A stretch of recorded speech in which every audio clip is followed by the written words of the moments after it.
Halo teman-teman, di video ini saya akan menjelaskan materi fonologi. Sebelum saya menjelaskan materinya, saya akan memperkenalkan diri saya. Perkenalkan, saya Ignatius Suhardi Jahamin, NIM 24103 Prodi Bahasa dan Sastra Indonesia 2024A. Baik, kita akan memasuki materi pertama. Mungkin teman-teman bertanya, apa sih itu fonologi? Baik, secara etimologis, kata fonologi berasal dari gabungan kata fon yang berarti bunyi dan logos yang berarti ilmu. Fonologi juga adalah ilmu tentang perbendaharaan bunyi-bunyi atau foremos, bahasa dan distributing. Fonologi diartikan sebagai kajian bahasa yang mempelajari tentang bunyi-bunyi bahasa yang diproduksi oleh alat ucap manusia. Objek kajian fonologi adalah bunyi bahasa fon yang disebut dan bunyi atau fonetik. Yang kedua, fonetik. Fonetik adalah cabang ilmu linguistik yang mempelajari bunyi bahasa, termasuk cara menghasilkan dan menerima bunyi tersebut.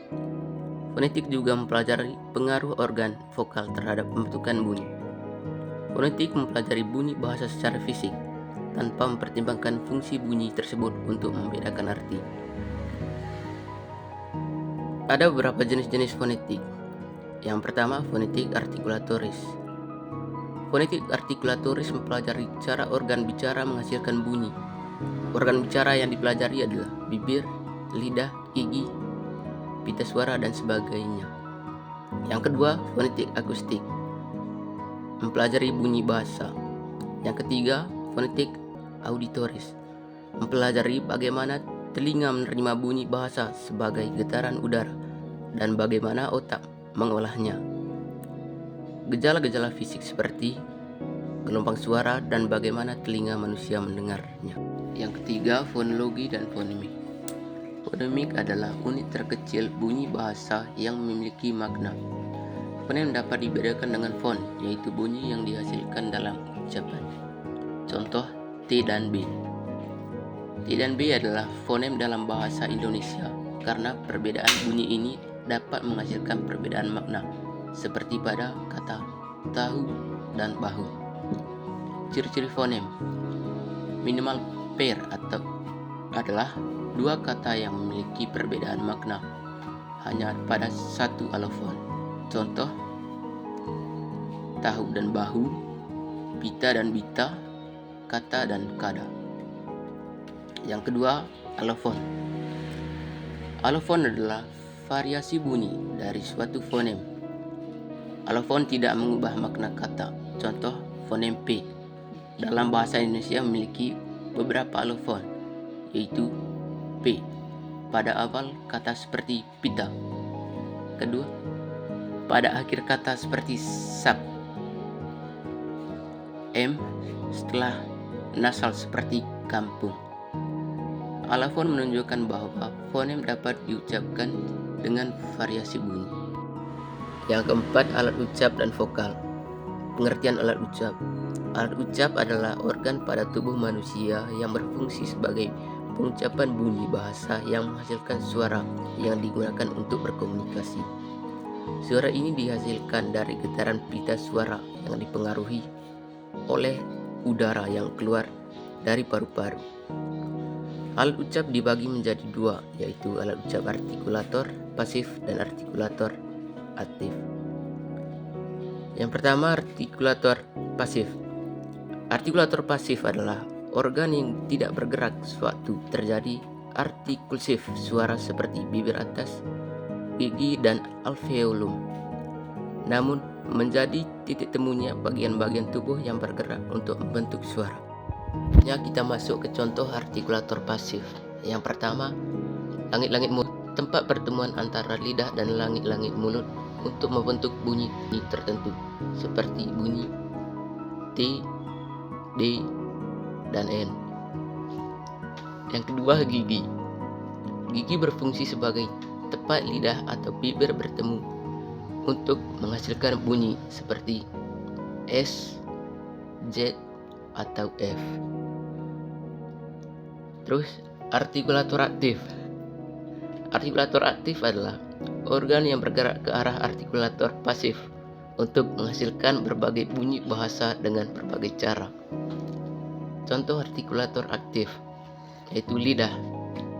Lidah adalah artikulator aktif yang sangat penting dalam pengucapan konsonan seperti T, D, S, dan Z, dan lainnya. Bunyi T seperti pada kata tangga yang diproduksi dengan ujung lidah yang menyentuh langit-langit mulut. Kedua, bibir. Bibir juga menjadi artikulator aktif, misalnya untuk bunyi-bunyi seperti P, B, M. Bunyi P seperti kata pada yang dihasilkan dengan menutup bibir. Yang berikut pengertian vokal. Vokal adalah bunyi bahasa yang dihasilkan dengan saluran suara terbuka tanpa hambatan pada organ ucap seperti lidah atau bibir. Udara dapat mengalir bebas saat mengucapkan vokal yang membuat bunyi ini berbeda dari konsonan. Ada 5 vokal yaitu A, I, U, E, dan O.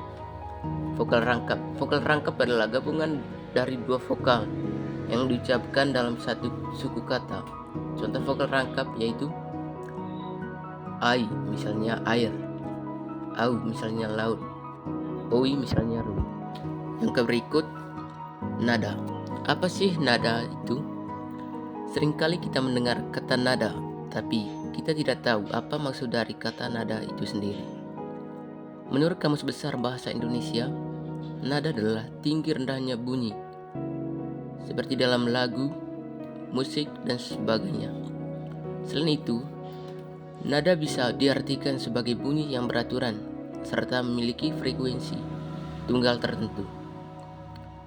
Nada adalah suatu jenis unsur suprasegmental yang ditandai oleh tinggi rendahnya arus ujaran. Sebagai unsur supramental, nada membicarakan tinggi rendahnya bunyi ujar. Nada dibedakan menjadi 3. Yang pertama, nada distintif. Nada distintif adalah istilah dalam linguistik yang merujuk pada penggunaan perbedaan nada dan intonasi untuk membedakan makna kata atau kalimat dalam bahasa tertentu. Dalam bahasa-bahasa yang menggunakan nada distintif, perbedaan dalam nada, misalnya tinggi, rendah, atau perubahan, bisa mengubah arti kata meskipun bentuk fonetik dari kata tersebut tidak berubah. Contoh bahasa yang menggunakan nada distintif yaitu bahasa Tai. Bahasa Tai juga menggunakan nada distintif untuk membedakan kata-kata. Contoh, ma, nada naik berarti anjing. Ma nada turun berarti datang. Ma nada datar bisa berarti ibu. Yang kedua, nada non-distintif. Pada bahasa non-tonal seperti bahasa Indonesia atau bahasa Inggris, perubahan nada atau intonasi tidak mengubah makna kata. Misalnya dalam bahasa Indonesia, kata mas atau sapaan tidak berubah maknanya seperti diucapkan dengan nada naik atau turun. Perubahan nada dalam bahasa Indonesia lebih berkaitan dengan ekspresi emosi atau pembentukan pertanyaan, bukan perubahan makna kata. Contoh dari nada non-distintif, misalnya dalam bahasa Indonesia, kata buku dengan intonasi datar berarti buku dalam arti benda. Kata buku dengan intonasi yang lebih naik atau turun pada akhir kata. Yang berikut nada dalam kalimat. Nada dalam